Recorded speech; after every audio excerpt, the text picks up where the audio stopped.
So I've been sitting in this office every single day fighting on behalf of consumers all across this state. And over the years that I've been engaged in this fight, it's developed a very well-honed sense of outrage against the banks, the institutions, and the other powers that be that are abusing consumers and citizens all across the state and frankly all across the country.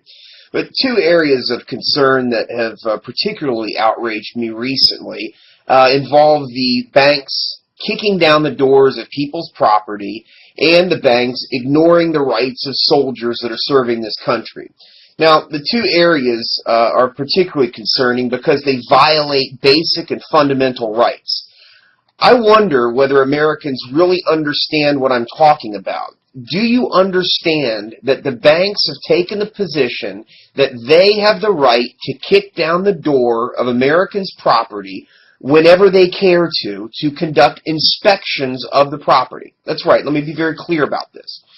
The banks are taking the position that when you took out a loan on the property, you gave them the right to kick down your door and conduct an inspection of your property. I find that this violates the very basic tenets of American law and what we think are our constitutional rights. I find that only a judge should be permitted to issue an order that would allow a bank to inspect your property. And yet the banks believe that without notice to you, they can kick down the door and enter your property. I find this particularly egregious in situations where you're not even in foreclosure. And in fact, that's happening. We have new federal guidelines which allow a bank to inspect a property. And I interpret inspect to drive by and maybe click a photograph or two.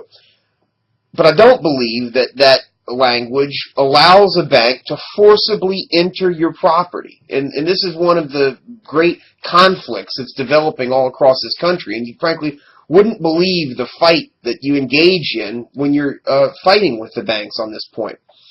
The second area of very real concern that I find most disturbing are the violations of soldiers' rights. Now, there's an act called the Service Member Civil Relief Act, and what this law seeks to state is that it is a matter of national security when our soldiers are serving an active duty for them to be worried about what's happening to their family or their property back home.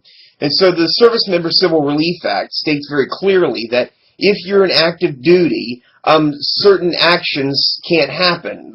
You're entitled to a stay or a pause of the proceedings until such time as you're able to defend yourself. But this is another area where the banks are frankly ignoring that act of Congress and taking actions against soldiers sometimes when they're serving in harm's way. So think about this. You know how frustrating it is dealing with the banks when you're trying to get a modification or get any credit for payments or whatever else.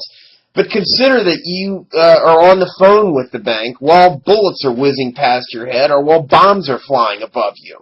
Clearly that can't happen. It shouldn't happen. And yet it's happening all across this country. The Service Member Civil Relief Act is a matter of national security. And it's stated right in the Act that in order to protect this country, our servicemen and women shouldn't have to worry about losing their home while they're serving abroad or being embroiled in civil litigation while they're serving their country. These are two areas of particular concern that I want us all to be focused on. I want us as a country to ask ourselves, should the banks be permitted to kick down the door of your property without an order of the court, number one? Number two, should the banks be permitted to throw soldiers or their families out into the street while they're serving abroad? I stand very strongly for the proposition that none of that should occur and that we need to work together to make sure the banks don't continue to get away with what they're doing, and that is violating those basic rights.